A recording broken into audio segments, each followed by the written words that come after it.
Hey everybody, welcome back to my Lucky 13 party. Today I have for you Valerie Dauphin. I ruined the last name, so she can correct me, please. Sorry. But Valerie is phenomenal. Valerie, I'm pretty sure, I think you were a founding member of the Boom Boom Room. I was. Yes, you're like, came in the first wave because she's an innovator. Also, she is a life and mindset coach and a creative queen, creative movement, creative expression. If I remember correctly, also you're the daughter of doctors. So this tracks, right? Like the daughter of doctors is like expression, different. So live for that. What we are going to talk about, if we were like all in the same room and it was a party, because when Valerie and I like connected on this, I was like, I want to talk about that. Valerie has participated in 12-step programs, which of course I'm a big fan of. The thing that I'm not a big fan of is a lot of the language that is sometimes incorporated. In my mind, it's focused on what was out of balance or what was broken and it's not forward oriented. So like, that's what I want to talk a little bit about. But Valerie, please say hey to everyone. And if there's anything I did not mention that you were like, I would like the community to be aware, please inform us. I appreciate you. I appreciate being here and talking about this topic that is near and dear to my heart. Last name pronunciation, English pronunciation is Dauphin, but I like it the French pronunciation because I'm from the Caribbean and it is Dauphin. Dauphin, Dauphin. Okay. I like you say it so casually. Dauphin. So what else I'd love y'all to know about me is I do have a coaching business called Feel Good, Kick Ass. Mm-hmm. Because we feel good and then we kick ass from there, right? Mm-hmm. And I do primarily, not only, but primarily do work with high achieving, career-driven women who put so much pressure on themselves to succeed and have a very specific idea of what success is supposed to look like. But yet, even after climbing all those, jumping through all those hoops and climbing those ladders, they are still grossly dissatisfied and unfulfilled. Hello, that was me. So, and then in terms of artistry, like I've been an artistic being my entire life. I wrote a book. I play West African drums. I have taught dance. I dance. Dance is usually from the African diaspora, West African dance, salsa, hip hop, house. So that's a little bit about me. It is so brilliant and so perfect. And I also love that you revealed like the full spherical magic of you. And so it makes sense to me that in a program, when the words and you guys, I have a little brother who I love and adore, and he's actually coming up on 11 years clean and sober. Is happening hopefully and probably in just a couple of months. And it was something that I noticed because he chose, and I'm endlessly grateful. You know, he chose to get clean and sober, and he went to a rehab facility, which is also just a choice, but of course they follow the 12-step model. And I remember like how it felt in my body when I heard like I'm an addict was meant to be. And I think you know this, Valerie, not everyone knows this, but like I was once in a long-term romantic partnership with a man who stopped drinking at some point. And like every time it like would grate me when I would hear something like I'm an addict, and something that my little brother was like one of the first people I ever heard say, I live in recovery. I choose to live in recovery. And I remember noticing how that felt in my body. I was like, that's what he learned at his rehab facility. But like, that's such a different point of view. You know what I do want to start off by saying? So I've been in, my recovery journey since 2000, at the end of 2000, no, middle of 2010. Congratulations. Thank you. Multiple programs. One was a food addiction that I had since the age of 10. I also had massive OCD for when I was 10, body dysmorphia, all of that. Okay. And then from the journey in a food program, the next program was around money, because there was some issues with money and earning. So what I want to say is initially calling myself a compulsive fill in the blank was relief. It was a fucking relief.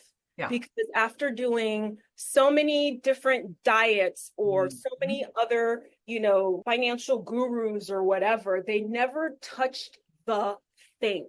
And for me, it was a disordered relationship with fill in the blank. So the first 6 months to maybe a year, going to those meetings and identifying as I am an addict, I am a this, I am a compulsive that, was a relief because I know what the issue is now. And so now that I know what the core issue is, now we can get into solution. Now here was where the problem arose. As I was and I'm someone who like, get me in a program I'm serious about, I'm working all the steps, I'm getting a sponsor, I'm working the tools, I'm making my outreach calls.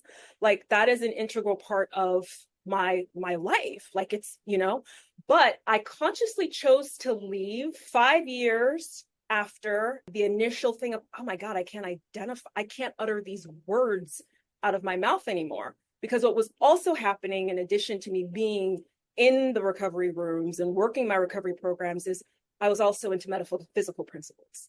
And I was also seeking my own coaching and personal development and all that. And I'm like, wait a minute.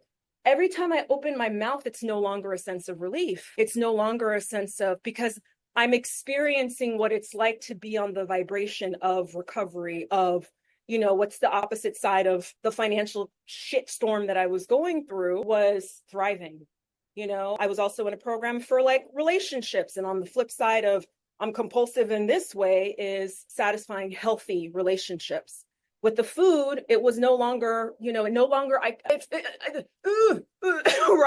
To say the words compulsive thing with food is, oh, I have a healthy and vibrant relationship with food in my body. But because nobody else was speaking like that, and I didn't yet, and I was still about a year in when I first started to have these like, it doesn't feel congruent for me to say these words anymore. I know what the fucking problem is. I know why I'm in these rooms. I know what happens when I leave and like think, I'm good, I got this, right? I want to keep affirming the truth of who I am, because the truth of who I am is not the dis-ease. And I don't say disease, I say dis-ease.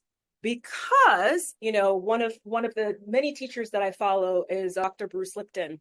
Mm-hmm. And he wrote a book, The Biology of Belief. And there's another woman that I'm thinking of too, Dr. Christiane Northrup, I think. Mm-hmm. Northrup is her last name. Mm-hmm. And she was giving this like spiritual, and she's a obstetrician, yep. I believe. Turned like coach, teacher, leader. Yep. Yes. She dealt specifically with women. And she said this thing once about like, women, stop telling people your age, because you're saying these words and you're programming your cells to act a certain way, blah, blah, blah. And things like that. And what I was hearing about, Dr. Bruce Lipton's work, and every time I open my mouth, I'm programming my cells to react and respond in a certain way. And so until, this was like 2015, finally, I was like, I need to go somewhere else. And even though I started to identify in the language that I chose at that time, it felt like I got to piece out. I need to find a 12-step plus community. I wanted to find a community communities actually that respected and were steeped in 12-step principles, but took it a little further, and they weren't in the dis-ease languaging. Found that, but they still didn't address. And then things started to, kind of, I don't want to say revert, but problems happened again. And so life is life. Life is life. And it's cyclical. Okay.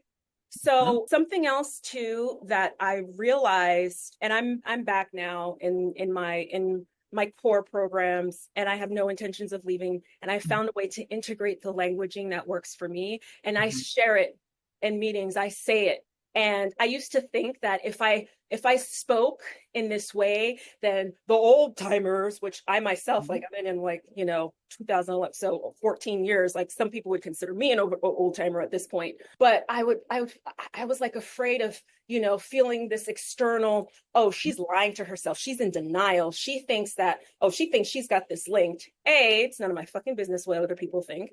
And because of one of our coaches that we have in common, it's okay for people to be wrong about me. Yes. Right. That I learned from Brooke Castillo. And then also, secondly, is I can't live for other people. No, like this is about me and my recovery and works for me. Priority. And here's the other thing, because I had also, for a brief period of time, I was working as a DEI, diversity, equity, inclusion facilitator, professional development leader, lead teacher at an organization. And I was seeped into like the tenets of characteristics of white supremacy culture, right? And one of the characteristics is there's only one right way to do shit. Yeah.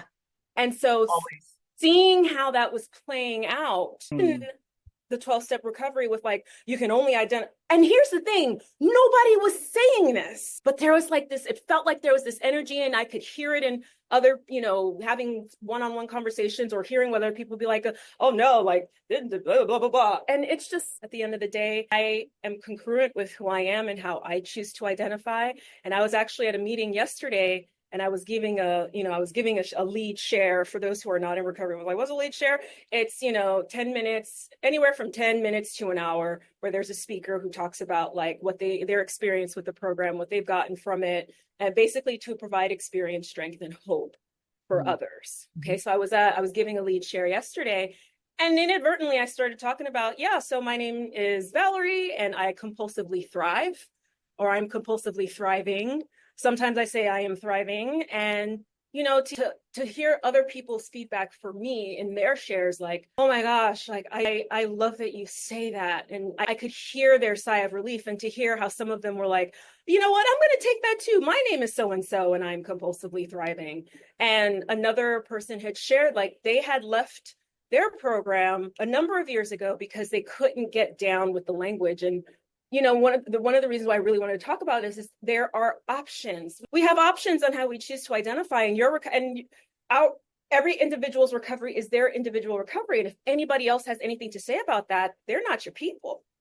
Well, it's interesting because number one, yes, yes, yes to the options. Number two, yes, yes, yes to pointing out that supremacy culture has taught us it's literally black or white, right or wrong. And we have a lot of work to continue to do globally. But there is an awakening that has been happening, and there are different energetics in play now. And so like there is more gray area for more advanced students to be like, wait, this is not about avoiding some idea of shame and not wanting to identify as having had a problem. This is about, and I love how you spoke to the relief at first of like, this is a problem, I can name it. Just like sometimes when people receive certain medical diagnoses, they're like, at least it has a name.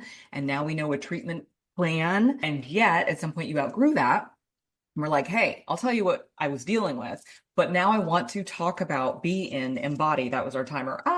Like who I am and where I'm going, as opposed to anchoring to the past. Like the past is a part of me with nothing but love, but not anchored to it. And part of why I think that's so valuable and so innovative, of course, it is near and dear to my heart, as I said, when I learned from my little brother and then some other friends who were very supportive to me when that was a season in all of our lives about they live in recovery. The language we choose colors our experience of ourselves, what we expect from the world. And I know you know this because of energetics and everything, but it's like, you guys, language informs our experience. It is not just a word. It's so much of why when people speak and learn multiple languages, it's literally their neurology changes. But it's like, yes, when there are options, as you said, for what you call the mug or how you identify with former or present disordered behaviors, informs everything. It literally colors your experience in your world. And that is where I'm sad we don't have another hour, but I love that we talked about this because it's so loving, Valerie, and so revolutionary for all the reasons you said. For everyone who just listened, I think you need to hit rewind and listen a second time, because even as you said, like, I'm willing to be misunderstood. If I need to be out of other people's business, this is about my recovery, like truly centering and prioritizing your experience, who you are and what you deserve over if old timers or newcomers or somebody has ruffled feathers. Like it's just everything. It's so good. So much. Thank you. This is a great conversation. I'm glad that we're having it. Thank you. Me too. And I was nervous. I was really, really nervous about having this conversation because it's like, I'm coming out again. And you know what? It's not about me though. Like Bernie Sanders says, it's not me, it's we. It's that. Thank you so much for being here, everybody. You can follow Valerie. You can find her at feelgoodkickass.com, but also like we'll have all your stuff linked. Thank you for being here.